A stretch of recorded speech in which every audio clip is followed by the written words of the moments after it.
welcome to the Geriatric Millennials. This is Jayme. And this is Beth. And we are two oldish, youngish ladies talking about what every woman over 35 needs. Yes.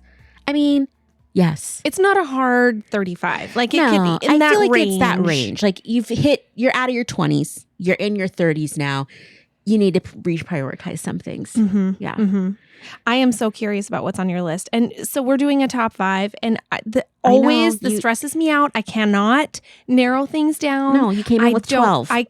And that was, I was just, before we started recording, Beth is like, how many do you have? And I was like, 12. I can't. So anyway, the pressure. I did narrow it down. I combined like 3 into 1. Mm-hmm. So, but I am so curious if we're going to have any overlap. Yeah. I tried not to overthink it. Good for you. And yet I still had a big long list, and there's probably a gazillion more things we could add on the list. Yeah. Add to this list. But okay. Very first thing I have on my list that I think is very, very, very important is that you need a friend that will call you out on your BS. Oh. You know what I mean? Because I think at least for me, when I was younger, I had a harder time bringing up issues with my friends and if I did it, a lot of time it left to like, let's just not be friends then. Like, we didn't have the maturity to talk about things or to be like, hey, I have this concern for you or blah, blah, blah. Yeah. And I it doesn't happen a ton. Like, you know, I honestly think I don't have a ton of bad behaviors, but I do appreciate a friend that can say like, hey, I see you spiraling, or hey, like that hurt my feelings. Can we talk about it? Yeah. Instead of letting it like fester and stuff, which I can already in my head feel like people like, Beth, we know you let things fester. I know. And that's why I need a friend. But I just think it's so like, I think female friendship is one of like the most important things you could have in your life as a woman, is like close friends that can just like ride or dies that just are with you. And so I just think it's really important to seek those out. 100%. Even if you only have one. Like, I know some people can have like a million, but just one really good friend. 100%. I will say that on my list, I mean, most of the things that I cut out are like the deeper things. Oh, perfect. Just so you know. Because like that was one of them. So nice. my number. So I am gonna do this in order. Oh, okay. But I'm gonna start with 5. Number 5. Okay. I'm here for it. Like, you're very... Okay. So number 5 for me is that every woman needs a comfortable, cute pair of shoes. Oh, yeah. Like, okay, when we're younger, cute shoes, they can hurt. Doesn't matter. Yeah. They're cute. Yeah, absolutely. Doesn't matter. You're going to wear them anyways. All these, whatever, high heels, whatever. I don't know. What cute shoes, what in your opinion is cute? And then, but they need to be comfortable. They need to be comfortable, and you need to be able to wear them when you feel like you want to wear cute shoes, like with a cute outfit, the appropriate shoes that are comfortable. I agree. Because there's too many times like I've gone out to an event when I was younger, like, oh, let's go out tonight or blah, blah, blah. And you're wearing a pair of shoes and you're like, I'm only going to last for like an hour. Right. And I can't walk in these. Right. Like, I do think that Gen Z has that on us because like their going out shoes are like white sneakers. I know. And I'm like, It's genius. So genius. All these girls with their prom dresses and sneakers. Yeah. And I just Converse. They're out at like parties and like at bars with white shoes on. And I'm just like, nice. Because like we were hobbling. There's a couple TikTokers and they show their like shoes from like the early 2000s or like 2010s. And they were like another level of shoe. Like if I tried to walk in any of those right now, I would sprain an ankle. Yeah. 100%. I love that. That's a really good one. Okay. In no particular order, I think every woman, I'll say this, every person, I don't want to limit, needs an AM, PM skin routine. And it doesn't have to be extensive. It could just be like, I wash my face, I put on sunscreen, I wash my face, I put on like a hyaluronic acid or, you know, like a vitamin C cream or whatever it is. But just having that routine of like self-care of like, I wake up in the morning, I take care of my face and my décollage, and I go to bed at night and I like do my best to take care of my skin. Okay, why did you just steal my number 1? I'm so sorry. Look you are not sorry. Why are we in sync? Okay. That was my number 1. Well, mine was skincare. Okay. Skincare, including sunscreen. Okay. Whatever, because it took me a really long time to actually like use a skincare line. And not that you have to have like a line, but I wanted like I needed more than just like a face wash, Yeah. you know? And I never knew what to use. And I always felt overwhelmed. Like it was all so expensive. Like anything that was like really good in my mind, I'm like, oh, that's really expensive and blah, blah, blah, blah, blah. Anyways, I think that it's really important to have skincare as you age because our skin changes and it becomes more delicate. It's so delicate. And it becomes, what's the word? Old looking? I mean, that's not the right word. But, you know, like, and it just, I don't know. I feel better now that I have like a skincare routine. Yeah. But I'm not doing the décollage thingy. I need to do that. That's key. Because what do I do there? Tell me what to put on it. That you put on your face. With the wash and everything? Well, you have to wash it, but like, you know, like I do my skincare for my forehead, down my neck to the tops of my boobs. Because like that's where you start aging fast, right? Because you're not taking care of that. So it's like I feel like I've aged the most in the crease between my boobs where it's like starting to get more like wrinkly. And I see a lot of women our age that have like sunspots because they're out like it. You mean like me?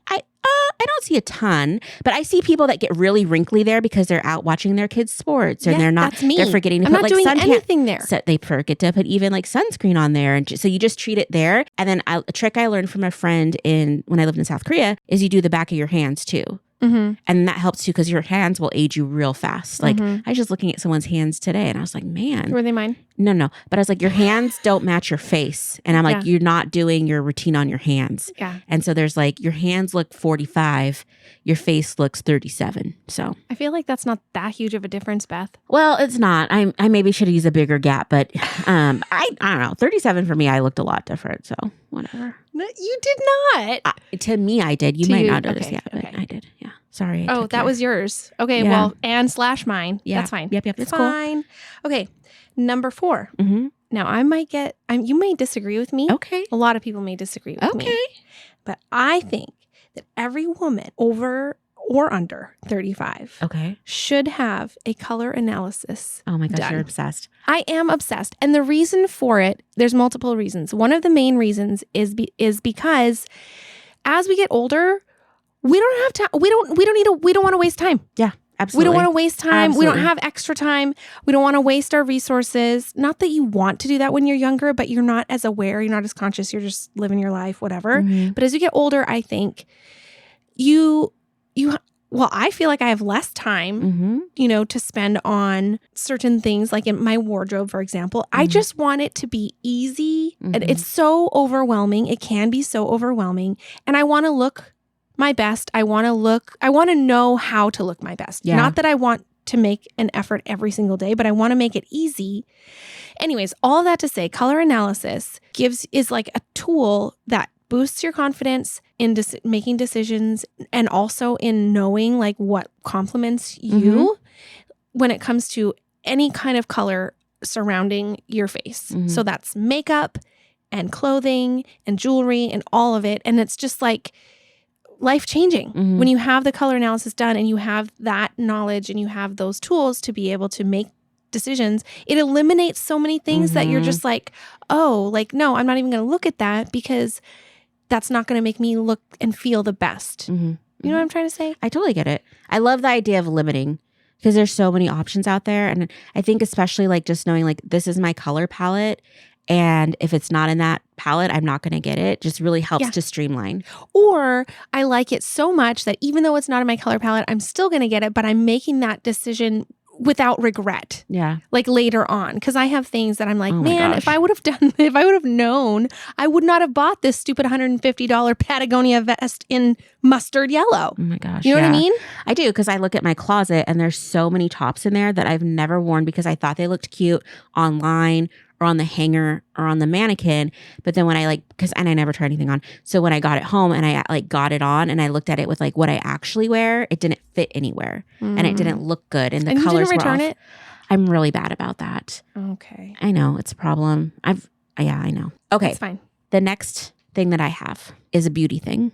And it's just a good pair of tweezers because the stray hair era really came into effect in like my mid 30s. Do you know why I just gasped? Why? Because you told me. I know. I think I got this. Yeah. Like years ago. Like 15 years ago or something. You told me this. Yeah. And I got what you told me to do. Yeah. What you told me to get Tweezermans. Tweezerman, slanted, classic tweezers. And my life was never the same. I know. Like I was like, why didn't I know that? Why didn't I know this before? I know. I was obsessed. Like and I love them because they really do last kind of forever, and you can get them I've had the resharpened. same pair for years. But I remember the first chin hair I found. It was a Tuesday, and it was raining.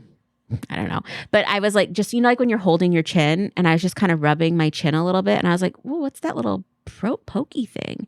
What is that?" And I thought it was something like, I don't know, a weird pimple or something or blemish. And I went into the bathroom. And another thing that I swear by is I got this Simple Human. It's like 100 times mirror, one of those mirrors that like sees into your soul. Magnifies. And it's rechargeable.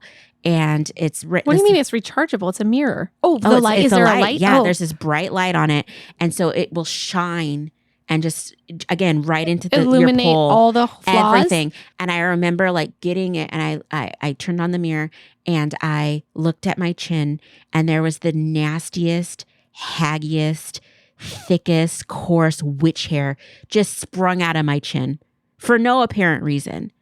And I grabbed those tweezers and I plucked that sucker out. And now in recent years, it's grown sisters. It has cousins.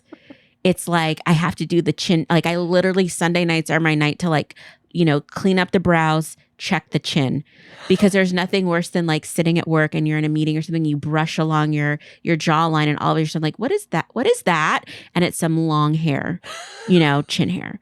So, I mean, and there's no shame. Like, I feel like if you have chin hair, like I know some women like really like struggle with it with like, a lot. Yeah. And I always call it POCOs. I know it's not the polyovarian, cyst stuff. Okay. Yeah. Anyway. I don't know about that. Oh, it's like where you have like cysts on your ovaries, and like it causes a lot of issues and cause like insulin issues, and it can cause like a lot of excessive chin hairs, excess just hair, facial hair and stuff. Yeah, it's like it can throws your hormones off, all kinds of stuff. So, anywho, but yeah, and I think I haven't gotten here yet, but I do think I'm like 2 steps away from like having car tweezers. Because like there have been times. What about purse tweezers? Purse tweezers would work too. I feel like car tweezers work great because like you're already looking, like you have the mirror there. You're in good lighting. You just want to Velcro those tweezers to the mirror. Oh my gosh! I feel like so if it gets that, I'm like I've gone too far. I need to go get laser therapy. Anywho. Oh, that's funny. Oh, that was yours. Okay. Every woman needs a pair of jeans that fits. Yes. A dress of some sort that fits. Mm-hmm. And a swimsuit that fits. Because if you don't have one of those 3 things, inevitably you're going to come into a situation where you need one of them. And if you don't have one, it's a barrier to enjoying your life and to the fullest. Mm-hmm. And I think it's one of those things like that is not necessarily fun to shop for, particularly swimsuit. Mm-hmm. And I think that it gets put off. It's like, oh yeah, I know I need that. And because our bodies fluctuate so much, then, I have swimsuits that don't fit me anymore. Like it's like I need to have a current swimsuit that fits, like current. Yes. Not one that's like, oh, that fit me 2 years ago. It doesn't fit anymore, but one day I'm going to fit into it again. Mm-hmm. Or same thing with jeans. Like, no, you need to have something that fits you at all times. I agree. I have a great story for this. So I was coming to Hawaii and I was going to visit you and some of your family. And I had bought a swimsuit a couple years before. Didn't try it on before I left for the trip. Beth. I get to where I'm going with beaches and all this stuff. And I put the swimsuit on. First of all, forgot that it tied around your neck. Didn't even have like attached straps. So I had to tie it in multiple knots as to not like flash the beachgoers. It fit, but not fully. Like it wasn't a comfortable fit. And it did. It threw off the enjoyment of I got over it after a while, but the initial just wearing it and feeling like my boobs were like spilling out of it. I didn't feel supported. It felt awkward. All of those things. Yes. You don't.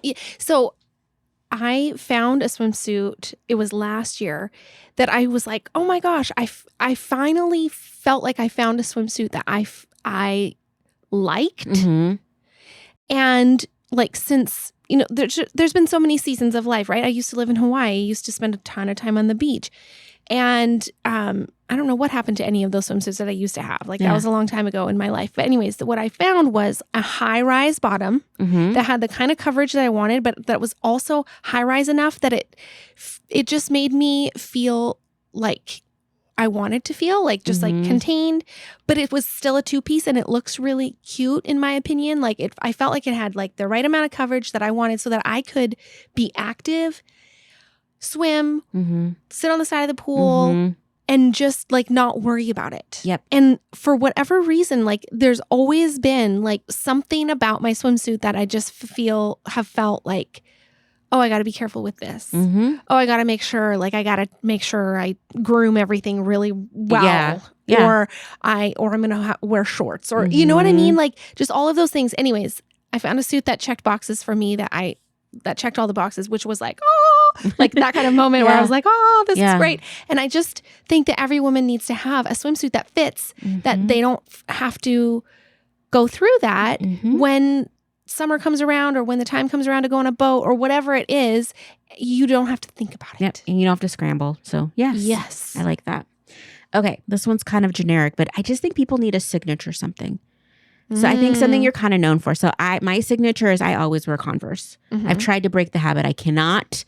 Like, even right now, I have a plan to go buy like 10 more pairs of all different colors. I just like them. But I've had people like, I remember my aunt, she has like a signature scent, or at least she did, like, for the bulk of time I hung out with her when I was younger.